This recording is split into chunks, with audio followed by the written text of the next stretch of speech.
Welcome everybody to Forza Motorsport 7, and today we're taking a look at the 2014 Nissan Juke NISMO RS.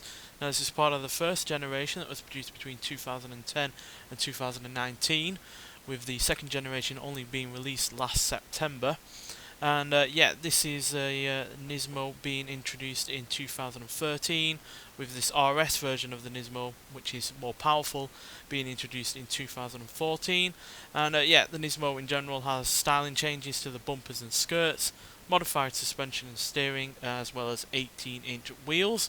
And yeah, it's a crossover SUV, so it's got some vague notion of ground clearance, like an SUV would normally, but it's generally just like a hatchback. So yeah, it's actually quite practical, as you can see. It's also got interior styling changes over the standard Juke, with those red and black seats, which look really rather nice.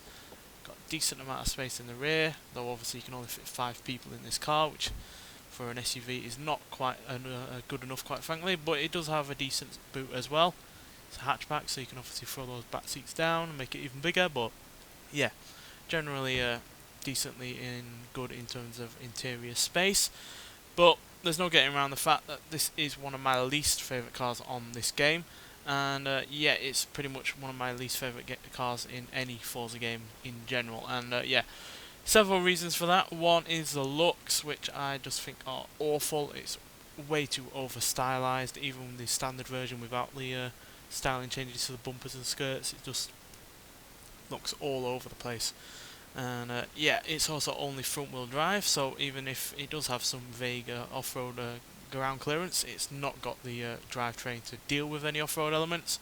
There is an all-wheel drive as an option, but this is a front wheel drive only, so I can only review that version. And yeah, it would be utterly useless off-road even with that ground clearance, and especially so because it doesn't even have all that much power. Now granted, it does have more power than the standard Nismo, which had 197 horsepower and about 184 pounds-feet of torque, while this has 215 horsepower and 210 pounds-feet of torque for its 1.6 litre DIG turbo inline 4 engine, which it would be a decent amount in a a hot hatchback that is fun to drive. But since this is quite high off the ground and weighs 2,884 pounds, it's not anywhere near as fun as a hot hatchback is to drive, even with less power and less torque than this. So yeah, power in torque is decent, but it would be a whole lot better in a much lighter and lower car.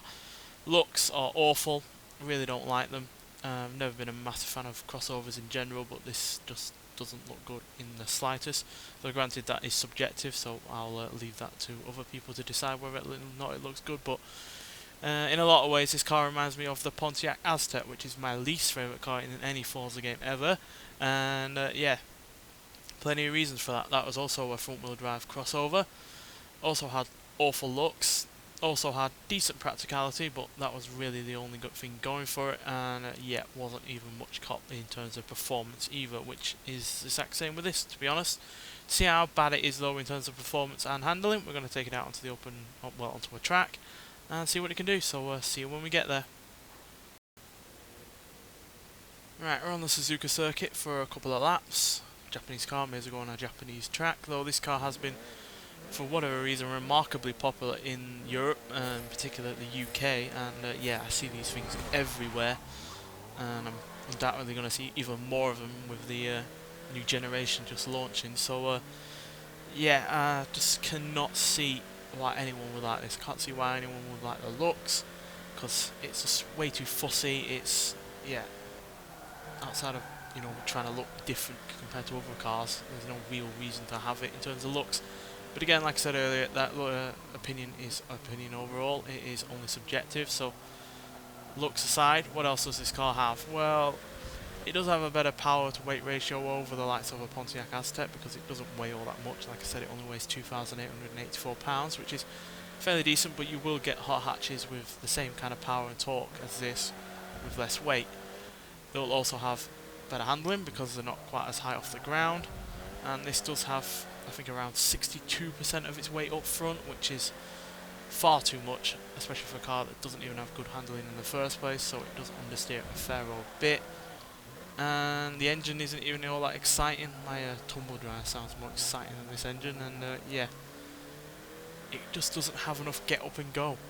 Now sure, 0 to 16 6.9 seconds is decent, but again you will find hot hatches that are front wheel drive and have the same kind of power as this that are faster, and its 0 to 100 time is 16.740 seconds, which is really rather poor, and it does have a decent-ish top speed of 143, but I imagine you'd be there for a hell of a long time trying to get up to that kind of speed, and yeah, by then you'd probably be having a headache and your ears bleeding from the droning engine, which, yeah, it's probably one of the least exciting engines I've ever heard, quite frankly, and it's in the case again of a small inline 4 engine with a massive turbocharger to make up for it, to give it the power it needs, and yeah, it just does not work for me whatsoever.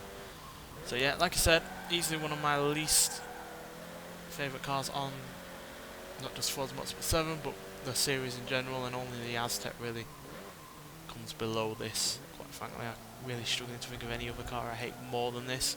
Sure, there are other cars that are also ugly or not particularly exciting to drive, but they might have decent power for what they've got in terms of weight, or they're good in terms of acceleration, or have good speed, or, you know, have something going for them that makes them worth driving or worth looking at or anything like that, and this just doesn't. Outside of the practicality, there really is nothing I can really recommend with this car. Practicality really doesn't come into it in a game like this, so yeah, really nothing to recommend with it, to be honest. Now I know they did bring out that that version with the Nissan GTR engine in it, but yeah, that's just a silly gimmick, to be honest.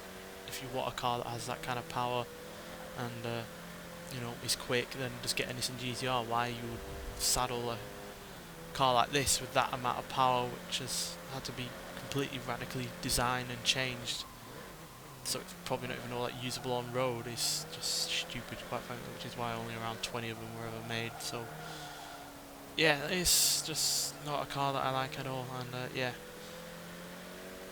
luckily somewhat, as far as I'm concerned, the sales did drop in the final couple of years over the previous years before that.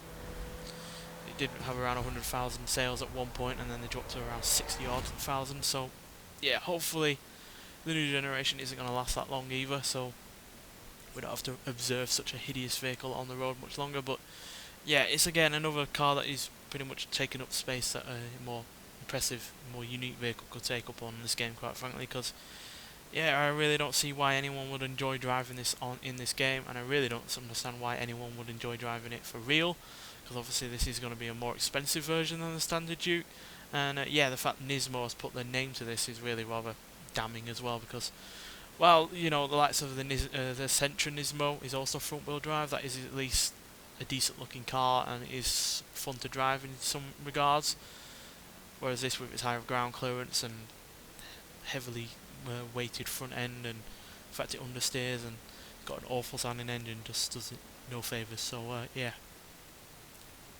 hate it.